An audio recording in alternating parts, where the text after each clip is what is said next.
Welcome to another episode of Two Average Joes. How are you doing, Mr. Baker? Good. How about you? Doing good, doing good. We started off last week discussing very important case to all of us, the Michigan murders, and John Norman Collins, who was convicted, I think, of only one of them.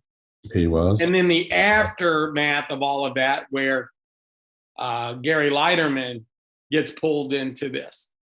But I'm going to tell you, before we get started, we have discussed this on numerous occasions. I think for our viewers, especially younger viewers, it's going to be really hard to kind of understand Michigan or America or anywhere in 1969 without kind of understanding 1968 and 1969. Okay, there's a lot going on. In the last episode, I pointed out that, you know, if there wasn't a certain amount of situations, Charles Manson, this would probably be a crime that everybody would have known. True that. I mean, it's huge. But here's the problem, and I think as people follow us and as we get involved in this, is actually, whereas everybody says too much notoriety is bad in a case, which is true, and you can't get too much. Sometimes too little notoriety is a problem. Too little emphasis is placed on it is a problem. And I think with that, I think that's part of this Collins case that's extremely interesting. Okay. And I'm going to tell everybody this from the beginning. When we go through it, there's a lot of inconsistencies. Okay. A lot of inconsistencies. And I think if that case had been under a hot spotlight, and I mean a hot spotlight, I think this case would have had a totally different feel to it. And we might be talking about it, but it'd be in a completely different light. So 68, 69, you and me are but wee ones. We were that. You're there, man. 1968, I was in the first grade. Everybody do the math. Okay. Yep.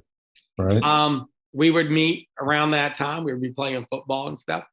But if you could sit there, Robert, and discuss and tell people just who didn't experience the 60s, especially 1968 and 69, right, what would you say to them? We will, let me frame it first in the Michigan murders. Okay. So the Michigan murders are a series of what they called co-ed killings, though not all of them were co-eds, between 1967 and 1969. And they attributed all of them at the time to one killer. The serial killer was not in the lexicon of words back in the day. So in 1967, the first attributed murder occurred. In 1968, a second attributed murder occurred. And then 5 occurred between March and July of 1969. Okay. And we're not going to get way deep in this episode, but that is why we are bookending 1968 and probably the earlier part of 1970 in our conversation today. Okay. So in 1968, the country fabric was being torn apart, as I believe we talked about in another episode, because Vietnam was raging. The Tet Offensive occurred. And Joe, do you remember when Walter Cronkite had said that this is a losing war? Was that in 68? It was 68. It was the Tet Offensive. He said there was no way we could win. I will be honest with you. I don't remember watching that originally, but I've seen it plenty of times on YouTube. Right. And we don't have a media figure like Walter Cronkite now, but he was the most trusted probably media other than Walter Murrow, Edward Murrow. Yeah, Edward Murrow. Edward Murrow. There was only a couple that were really, really trusted. And when he came out, and I remember, didn't he take his glasses off or something like that? Yes. It was very dramatic. He was very like, dramatic. And that ended up where Johnson didn't even run a second time. So there's several things going on. Okay. In 68 also, you have Martin Luther King assassinated, and wasn't RFK, Robert F. Kennedy, wasn't he assassinated? 68 also. Right. So the country was tearing it apart at the seams. And we were in the beginning of the middle to the end of 60s. We were the baby boomer generation just coming up and we were in first grade. Right. Joe and I, we were both lived in a place called Newport News, Virginia, and I was going to a different, what do you call it, first through fifth grade school. Yes. And we played actually football against each other. Yes, and, we did. At the mighty Todd Stadium.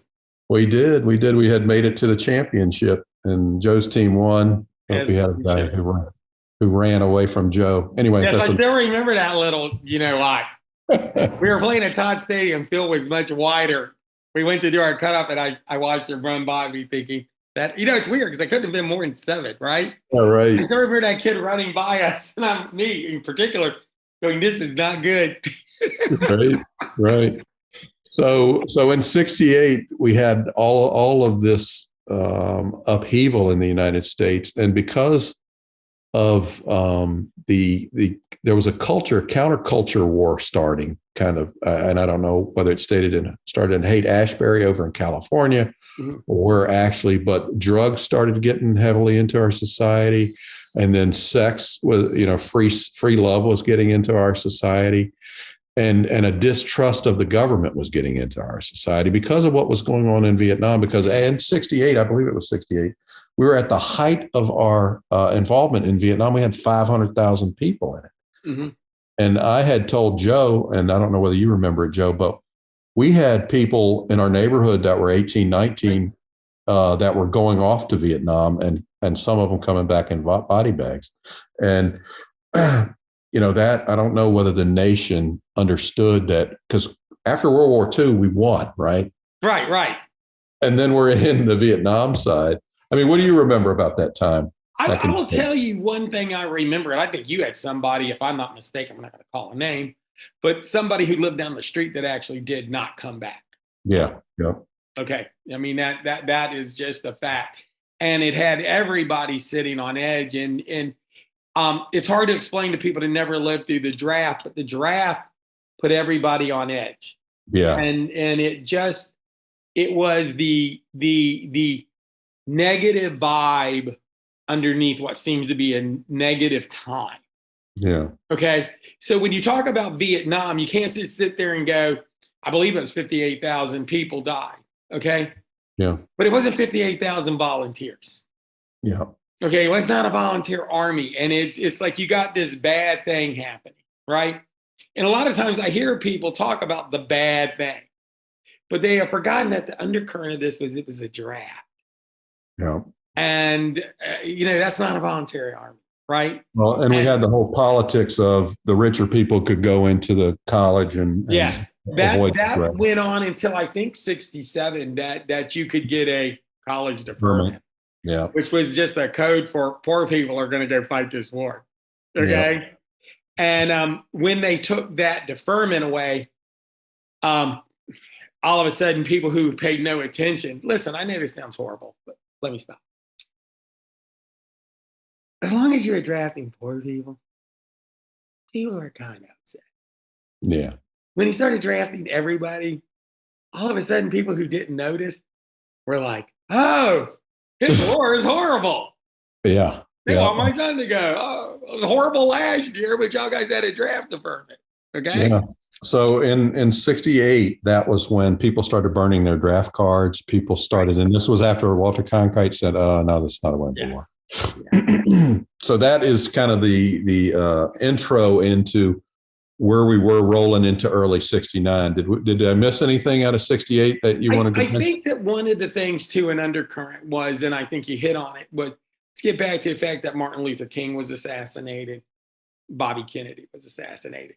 Yeah. And again, in a sense of framing now, this is 5 years after John F. Kennedy was murdered. Yeah. Yeah. Murdered in the streets of Dallas. Yeah. In front of everybody. All sorts of witnesses. Videotape from many angles. He was murdered. Okay. I know that people like that assassination word, but he was murdered. Okay. Yeah. It already had this undercurrent of violence that was happening.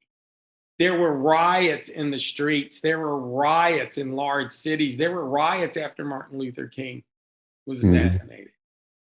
Okay, police cars tipped over. There was a violence to it. People started paying attention to crime. And I don't think you can underestimate television. Because you see, I think people rioted before. I think there was crime before. Yeah, no It doubt. just wasn't shown on TV nonstop. Right. Okay. Right. Well, And Vietnam was the first war that was televised. Yeah. And make no mistake about that. It was the first war that was televised. And also, I want everybody to kind of keep this in mind, because crime is an interesting topic, and I don't want to get lost on general crime. But crime is scary to people. And when you put crime across the board and you can start seeing it, then you have people going, oh my, that was, I don't care if it happened. You lived in like some little town in North Carolina. You turn on your TV, population 500. You turn on your TV and they're rioting in LA and they're rioting in Watts. You think it's next door. Right. That's the way your brain kind of works. That you see that and you think, oh, it could happen here. Yeah.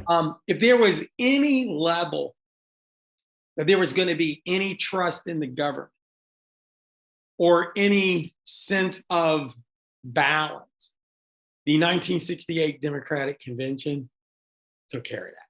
There we go. Because they lost control in Chicago. They did that.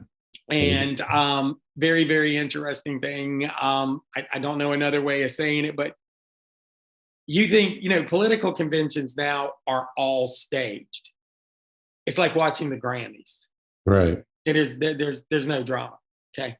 That's why you have this long process of getting all of these elections, primaries. So when you go and you get to wherever your convention's going to be, you can put on your, Grammy Award performances. In 1968, I don't think much was scripted. Right. Because it got completely out of control.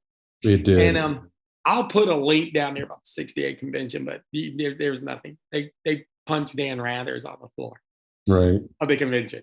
Okay, so that ain't gonna happen now. So it's very interesting. So yeah, you got to understand that lack of trust in government, and for no better term, the heat was being turned up. And the country was polarized in a way that it was never polarized before. Correct. Because you had the, I don't know, you'd call them Eisenhower Republicans, because this was the end of the Eisenhower administration in 69. And I'm going to try to stay in 68 for right the second. But Eisenhower was still president. He was the supreme Allied commander for World War II. He had won over, the greatest evil that the planet has ever known. Right. So you had the nation. Okay, civil rights was just coming to the forefront. So they were hosing blacks in the streets.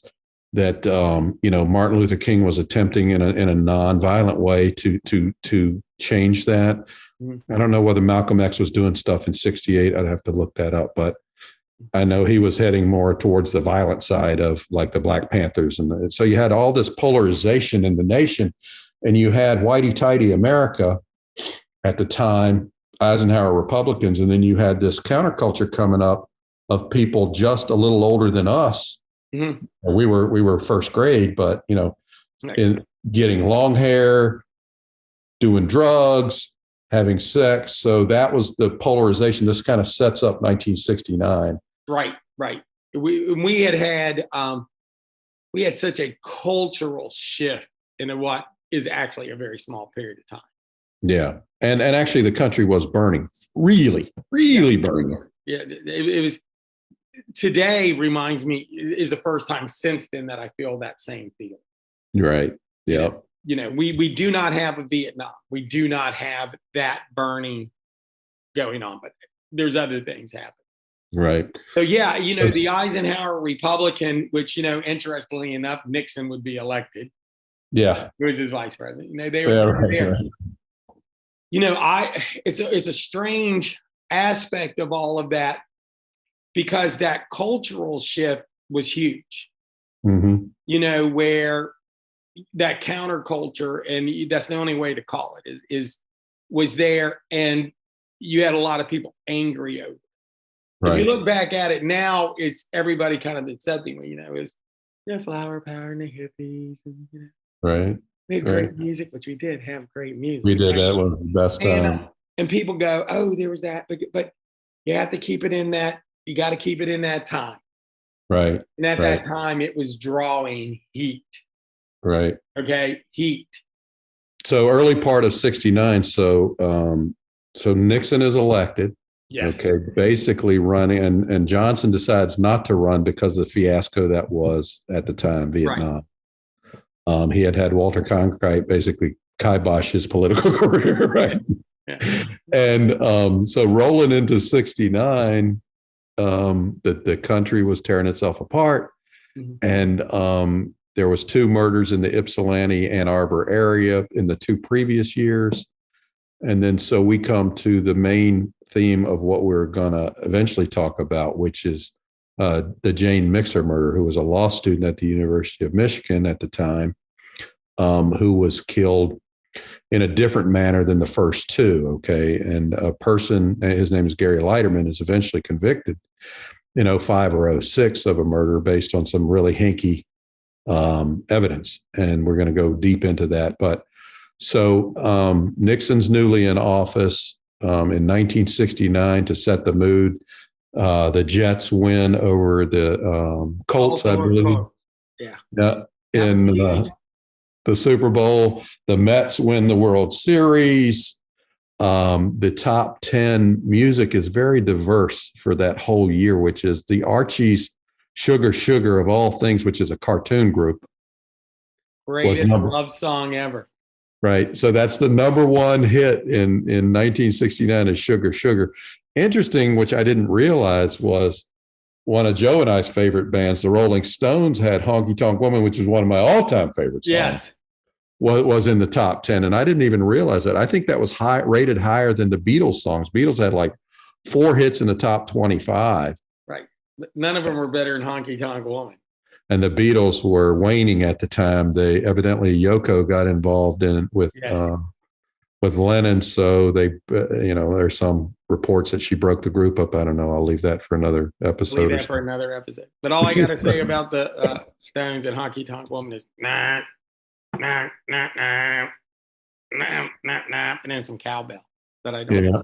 Yeah, and interestingly, Joe and I are frustrated musicians, and want to be rock stars, and so Keith Richards, who's one of my favorite guitar players, he had the tuning. He messed around with guitar tuning, but that's another whole episode. That's another whole that guitar is not tuned like regular people's guitar. Right. So, and what we were evolving into musically, which is strange because I looked at the top 100 and it's like the Carpenters and all this syrupy sweet. It's great music, but it's not like rock and roll was just kind of starting into the heyday, right? Right.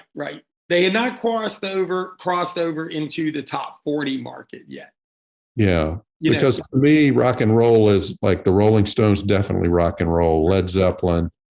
Those AC/DC, I don't know what they were doing in 69, but they were probably still at home trying to make it. But I got to say this, because you said it was diversity, and I missed this. Right. Growing up in the 60s and 70s, you could turn on your radio without turning it and actually hear the Stones. You could hear the Archies do Sugar Sugar. Okay. Yeah, I was trying to count who had the most number 1 hits or in those top 100. Mm-hmm. And Creedence Clearwater Revival had several. Yes. The Beatles were non-existent except for the top 25, and they had 3 or 4. Right. Tom Jones, of all people. Yes, and that's not unusual. There you go. I love Tom. Blood, Sweat, and Tears. Yes. Neil Diamond. Yes. These all had like 3 to 5 different hits. I can't remember who the other ones were, but it was like it was strange because we were moving.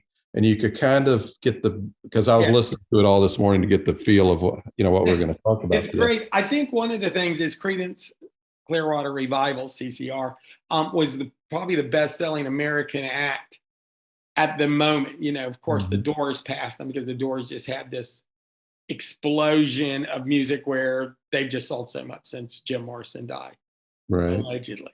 Right. I'm a Doors fan, too. And I think that there was some diversity there too, because I remember you could be listening and hear the Stones, and the Jackson 5 would come on. Right. Hey, you get here. I want you back. Right. Right. And then Glenn Campbell would come on. Yeah. And then the Carpenters would come on. And then all of a sudden, a Creedence song would come on, or a Beatles song, or the Stones, or the Who. And then, after you got a little rocky, you would hear, was it 1910 Fruit Gum Company or something like that doing 1, 2, 3 Red Light, which is great. Right.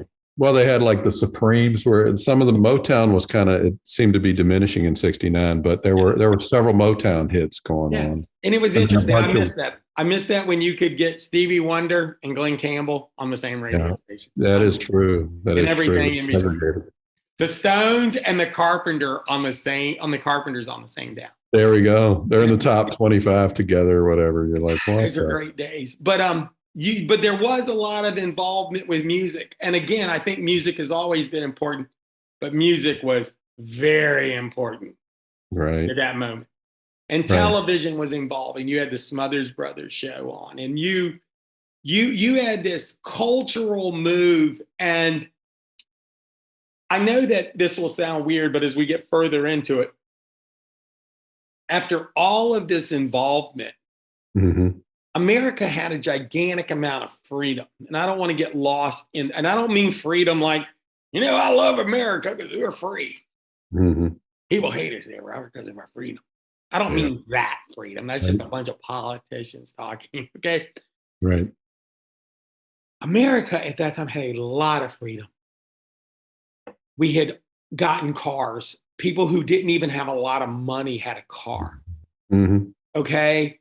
People who had limited income could find a car and fix it up and drive it, okay? Yeah. We had freedom in the sense that there was a lot of movement, okay? You didn't have a phone on you. You didn't have pager. You didn't have a device. Nobody could find you when you walked out of your house. You were gone. Okay. That freedom is a beautiful thing because that's real freedom. The ability to move to and from without being interrupted. Yeah. Okay. The ability to live your life without being bombarded by regulation and bombarded by stuff. Yeah. Okay. The unfortunate thing, that freedom also came with some being naive. Okay. Some really being naive. And people were traveling the country with their thumb. Yeah. You see it? Very trusting people. Very trusting people. Very trusting people. An amazing amount of freedom. Okay. But also a amazing amount of being naive. Yeah. And as we go into these issues, you're going to have to understand that this, and Let Me Catch a Ride with a Stranger, is part of this storyline in the bad way. Yeah, it's threaded through most of the murders, really. Yeah. And dealing with strangers in what we would all consider to be very naive, okay, manner is also another issue that I'm not saying we're smarter, better, bigger, stronger, anything. I don't know that. I'm just saying that we're probably a little wiser about that. Right. I can't tell you the last time I drove down the road and saw anybody with their thumb out. Yeah, me either. But we thumbed in the 70s. We did. That's just the way it goes. I mean, I did it. I was apparently an idiot, but I did it. Okay. Right. But it took a long time for that to reach the point where people are like, oh no, we're pretty distrusting of strangers now too. Maybe too far. Maybe we went too far on that, but not in 1968, 1969. And this ability to travel, move, and evolve within people. Yeah. San Francisco has its good and bad qualities now. Okay. And I don't want to get off on the politics because we're not here to talk about politics. Right. But you can root back a lot of the things that absolutely switched San Francisco over, and some of the things that people might still cause problems now really shows up to the summer of love of '67 when everybody showed up. Right. It's just it's not here to make a judgment on it.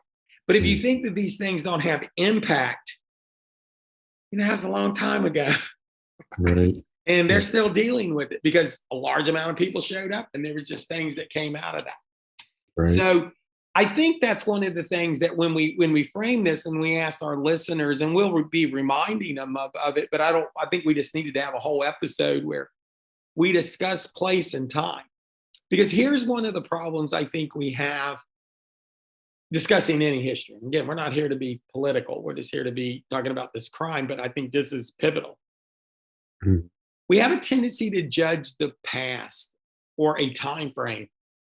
And the thing that we do is we sit in and we go, well, looking back, well, that isn't right or wrong, or they shouldn't have done this, or they shouldn't have done that, or they should have, could have, would have. That's not real intellectual. Anybody can sit back and go, we should have done that. Okay, they could have been there. There's nothing intellectual about that.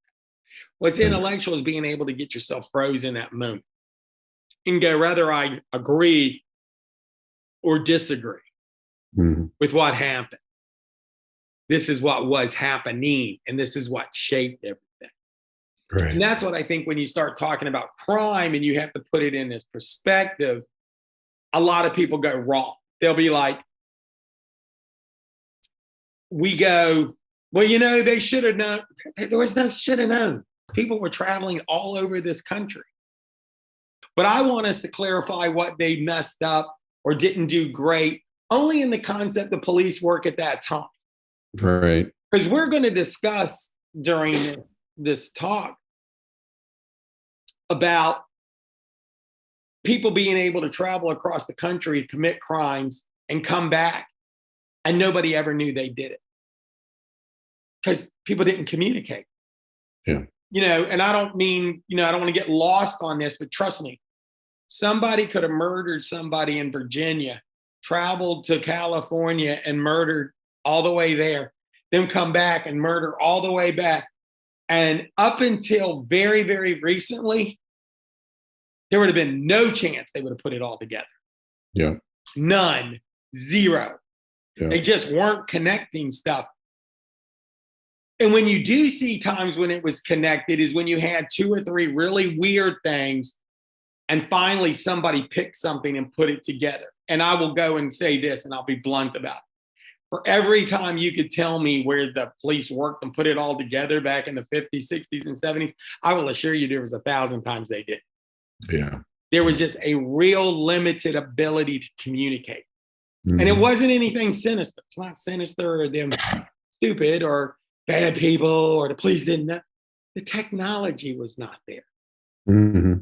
Just wasn't there. And we'll talk about that in this case here in the Michigan murders, where there was a lot of stuff that just wasn't done, which creates a lot of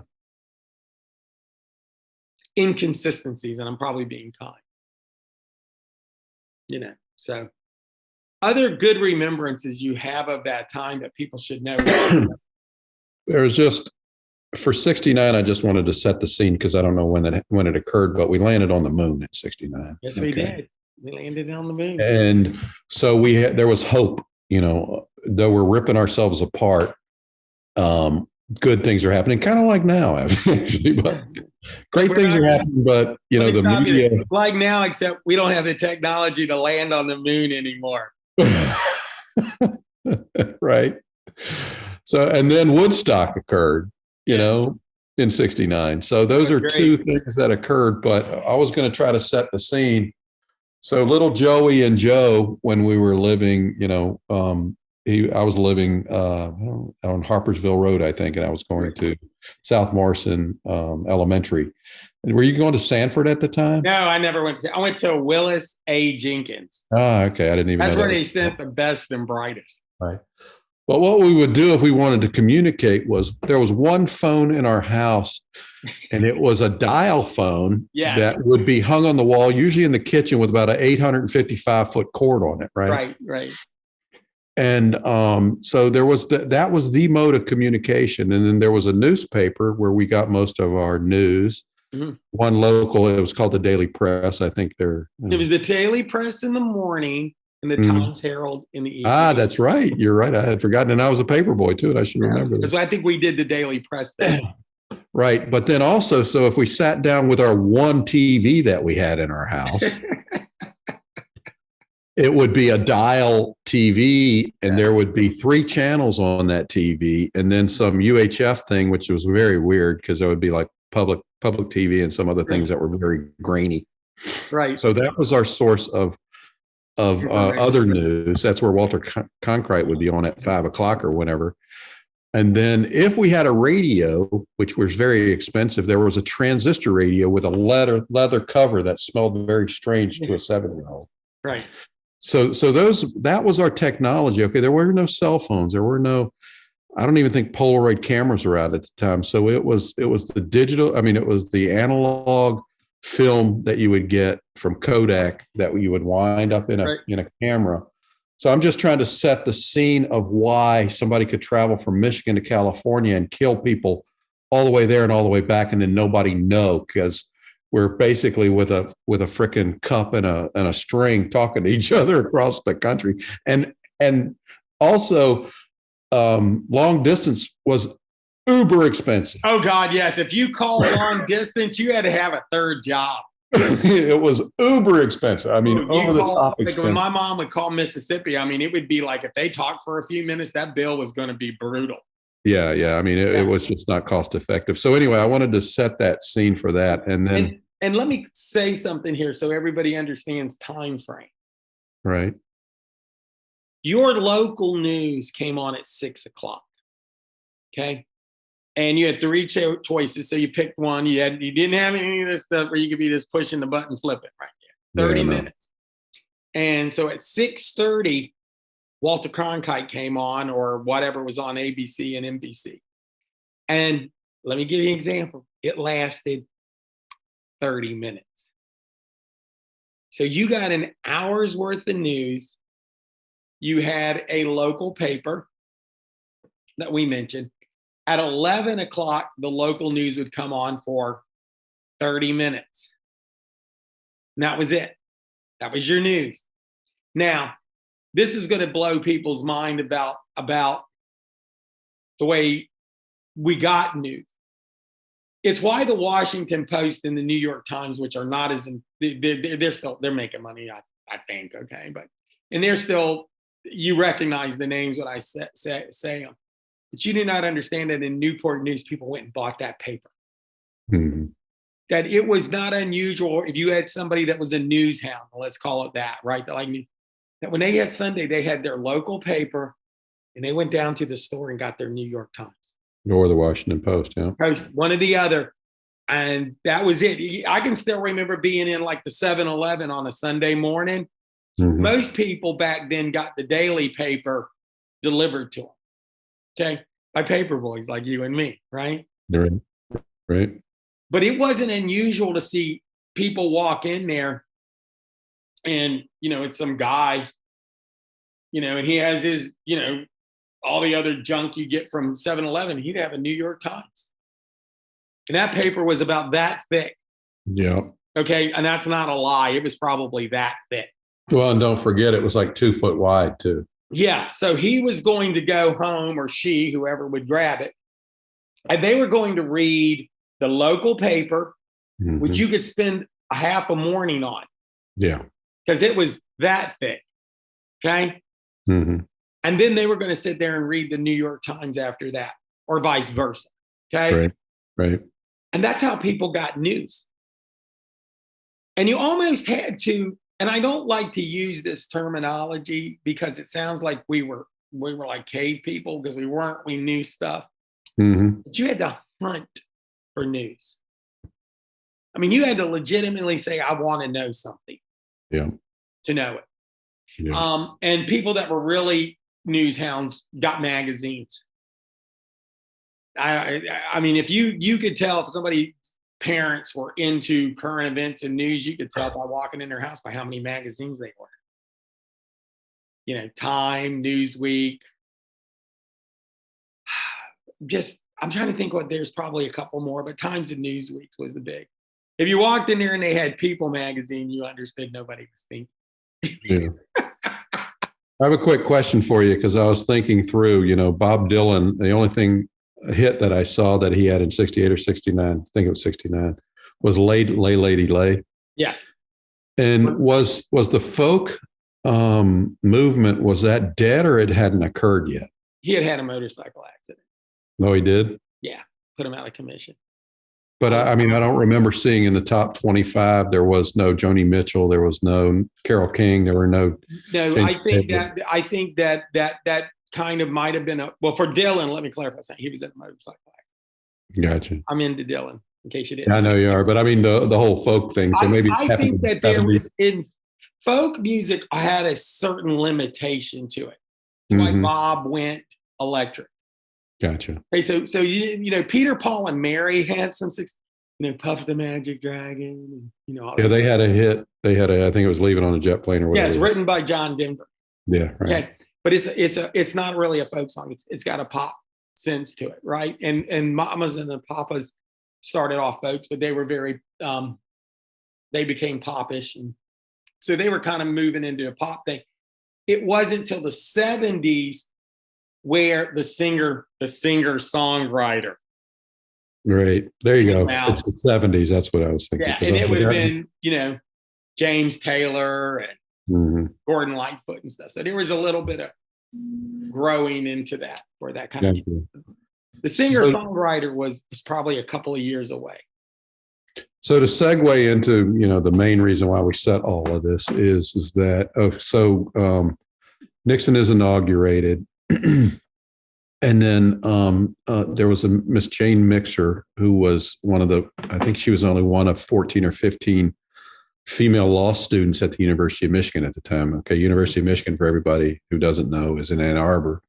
And there is a suburb or a smaller city called Ypsilanti attached to it. Okay. And so the first two murders had occurred in Ypsilanti, I believe, in 67 and 68. So Jane Mixer, the law student, would be the third murder. Okay. So this happened in March, we think the 19th or the 20th of March, 1969. And at that time, The Age of the Aquarius by the Fifth Dimension.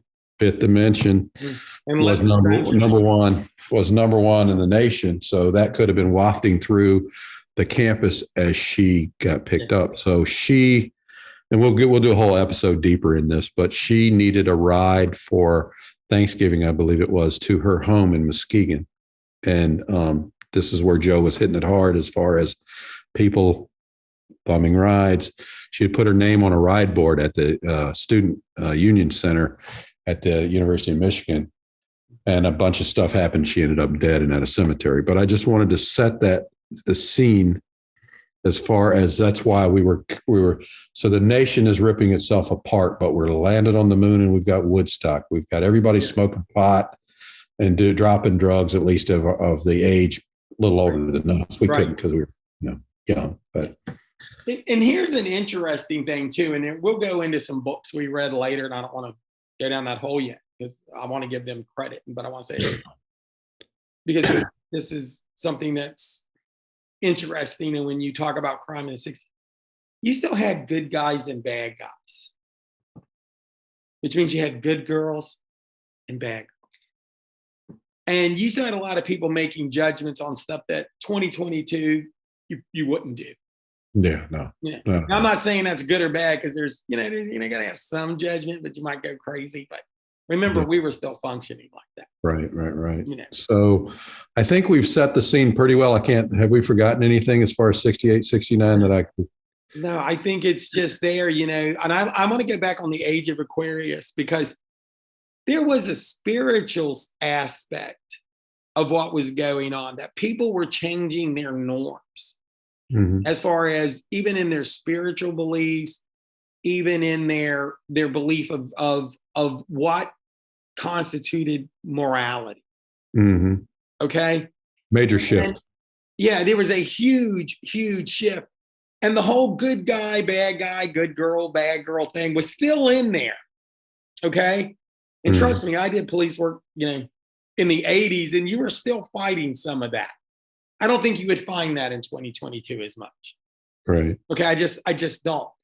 But that whole morality shift was happening also. And the drugs, and this is going to get in there because a couple of them, it does affect that, their lifestyles and stuff. The drugs and the free love and just this freedom without understanding that there is some danger to freedom. Not freedom itself. Freedom's good. But if you're naive with it, there's some danger. And you're going to see that a lot of this ties in. And we're not making judgments on anybody making mistakes. We're just framing how it was at that moment. Yeah. So I think we've hit the narrative pretty hard as far as, so we got the music, the sports. We didn't go into the food, but the food's pretty much, the non-starter. Yeah. I mean, you want to hear something about sports? I think is interesting. What's that? Because in 68 and 69, you go with the Age of Aquarius and you do all that. Yeah. And people need to listen to that song because it's going to sound you're going to find two things. If you listen to the Age of Aquarius, and I'll put a little link down there, you're going to find that it's a little bit aged, meaning you're like, oh, that's like hippie stuff, right? Right. People don't talk about it anymore, but remember they did. And the second thing you will remember is that it is the most incredible bass line in the Let the Sun Shine, and it is the most incredible bass line in all baseline incredibilities. Right. But I want you to listen to it if you want to kind of get a feel for what we were. There was this spiritual aspect too, that you were letting go of the old and embracing the new. Yeah. And it caused a sense of freedom that was good, as I've said numerous times. But you have to understand there was a lot of being naive about that freedom that was coming. Yeah. And I believe not just this serial killing situation, but many throughout the country in the next decade, there would be some of it that would still be blamed on this new freedom while being a little naive, without blaming the victim, because it's time and place and they weren't doing anything wrong. Right. The person who does the crime is the person that's wrong. So to clarify that, but to put it in proper perspective, you got to deal with that. And there was a feeling of hope or possibility because we had landed on the moon. And then we had the first Woodstock, which wasn't the fiascos of the later Woodstocks, but it was 200,000 or 300,000 people joined on a farm and had great music, and nobody really got hurt, I think. There might have been a couple of deaths. I'm going to be honest with you. But right. But when can you ever get several 100,000 people together? That's part of that. Arlo Guthrie coming in on a helicopter. There you go. Like Arlo too. But I think people need to do that. I think people need to keep that. And then I'm going to make one suggestion before we go off, because I'm hoping that as we grow and we can get some more traction. Yeah. That people, if you can learn anything from us, because this actually does have to be some sort of teaching and learning. It's not gawking at the dead. We're never going to do that. Okay. Right. But some teachable moments and some learning about crime and learning about everything is, anytime you go in there, and I don't care what your age is. Now, you and me are getting a little bit to the point where it's going to be hard for somebody older to be talking to us, right? And it's a little more difficult. Right. But for anybody that does this, if you're going to study a crime and you're going to get involved in a crime, don't be a gawker. Really learn about it, because there's a lot of valuable lessons. Yeah. But understand it in the concept of when it happens. If you read, somebody tells you about something that happened in 1990, understand what 1990 was like. Mm-hmm. If you go back and you want to talk about gangsters in the 30s, understand what 1930 was.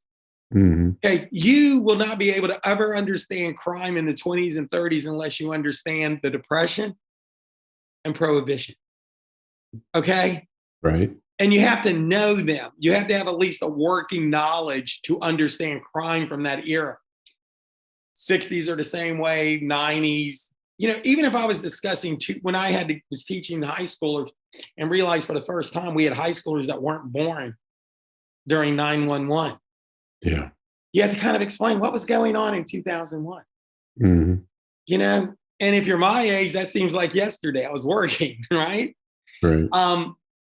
But for people that don't, you don't. So that is one suggestion I give to people, is if they talk about crimes or you are into learning about crimes, always put the crime in the perspective of the time and place of when it happened. Right. Because it's going to be harder to understand. So that's we laid the groundwork for the setting and the mood of what was going on in the nation. And so what happened in the Ann Arbor, Ypsilanti area between March and July of 1969 is 5 women were brutally murdered, maybe more, but those 5 for sure. And they were tied to a guy named John Norman Collins, though he was only ever convicted of 1. Keep that in mind. And we'll talk about it. That was kind of an iffy trial. I mean, I'm not sure they hit all the elements, but yeah. And it's going to be interesting. There's enough loose ends that Gary got caught in one. Yeah. So Gary Leiterman was convicted of Miss Mixer's murder later, 35 years later, on worse circumstantial evidence. Yeah. But and again, we're not here to soft sell anything. Both of those trials had some very interesting aspects to it. Right. And then so we have a lot of insider stuff that we will disclose, that because I had worked with Gary Leiterman as far as in a PR firm that I owned a little piece of, that we did some work for him, and I've studied and met with him several times, and I've got different files related to his case. But during that time, John Norman Collins, who was convicted of the 1 murder, he and a buddy of his stole a camper, wrote a bad check, took a camper, and they drove to California in it. Okay. And I just found today an article that said, hey, there was 5 murders out there in Salinas, California that could be potentially attributed to him and his buddy that occurred during the couple of weeks that he was in California. And so John Norman Collins or his buddy or whoever else was doing this could probably be the most prolific serial killer that the United States has ever known. But for 1 famous murder occurred, or a series of murders happened out in California. What was that, Joe? Charles Manson. And he dwarfs everything. So that sucked all of the journalistic oxygen out of the country, and that absorbed the country as far as what our interests were, for whatever reason. That was more interesting than these Michigan murders that were occurring. Yeah. Well, first off, he killed famous people. So that goes a long way to nullifying everything. I am going to say this, and this is not a tease because it ain't happening in the next couple of months, but I want us really, after we get done talking about this, I would like to visit that case, talk about Manson, and not in the flamboyant Charles Manson and Helter Skelter and stuff, but just actually why that case sucked all the air out of all other cases. Yep. There's some good things about it. I don't want to put that down and think like I'm acting like the guy, who's just sitting around doing nothing. Okay. Right. But there was some hype and some weird stuff that occurred that didn't really, and I know this will stun people, had nothing to do with the murders. Nothing.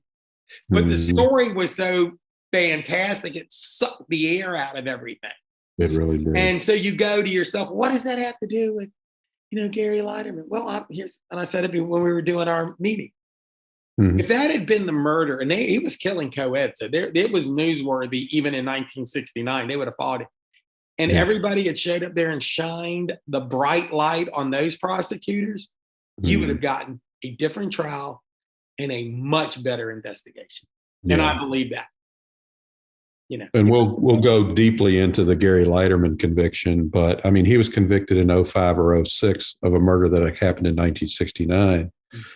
And the transcripts, and we'll put it in our notes down below, but GaryIsInnocent.org or .com is his website. And I think the transcripts of the trial are on the website. I'm going to put that in there for this one. There'll be several of them in there, including the music. Because I do think you have to understand what was going on. Yeah. Understand what it is.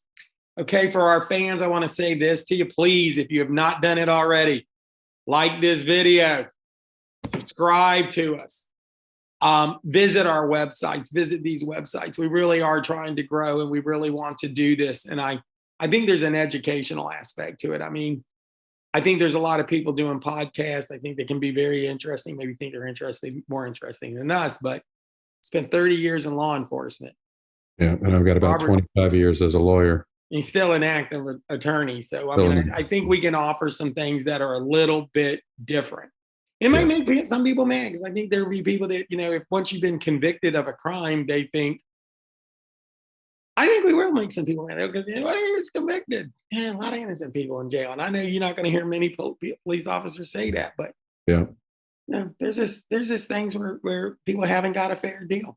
Yeah. Now, there's a lot of guilt. Now for the other side of stuff, a lot of people are in jail and that's exactly where they need to be. We're all safer for it. But if you think that every single person, like if the jury says yes, that there's a reason there's something called the Innocent Project, and we'll talk about that later. Well, and we had started with there's a place in time. Okay, this is 1969, and women are getting killed, co-eds in Ann Arbor. So, and they've got this guy, and they had some pretty good evidence against him. It was all mostly circumstantial, and some of it was a little janky. So whether or not he got a fair trial or not, the telling thing is that the murder stopped after that. So I don't know where you go with that, other than maybe the real killer could have moved out of the neighborhood or. Yeah, well, I think I will tell you this, and we'll go on record and say I would have liked to seen a more thorough investigation on everything, because the loose ends actually is what caught big time. So, truly. After we get done with all of this, I will allow the listener to decide, whether or not he's completely wrong with this ain't guilty. Right. Because if I just say he's guilty now, there's no need to listen to the rest of the show. I'm just going to say this. There's some stuff that really should have never happened, even for 1969. Yep. And that's what I want to discuss. And that's where the ripple effects of poor police work ripples all the way to 2005. And Gary died in prison in 2019 on July the 4th. Yeah, so, that's where we're heading. Yeah. So there you go. So there's a lot to be done. So a lot to talk about for sure. Next week, I want to make sure that I have this right because I want to be respectful. I want to make sure my order is straight. We're going to talk about the first victim, which is going to be Mary, is it Fleischer, I think. Fleischer. Okay, Mary Fleischer.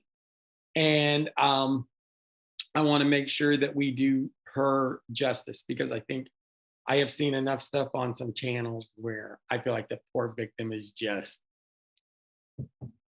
And I want to make sure that we give Mary her full due. Definitely. Because I can assure you, she did nothing to have this happen. Well, and interestingly, there were connections to John Norman Collins in this case, and specifically the second one, that if they would have, and not casting dispersions at this point, but if they would have done their job, they may have been able to stop the rest of them. And we're going to discuss that. So we're going to give Mary her due, but that's what we're going to do next week. We're going to talk about the we'll call it Fleischer. Right. The Fleischer case correctly. And get that done. But we're going to do it. So until next week, we appreciate everybody, and we will talk to you then. So see ya. Have a good one. Bye-bye.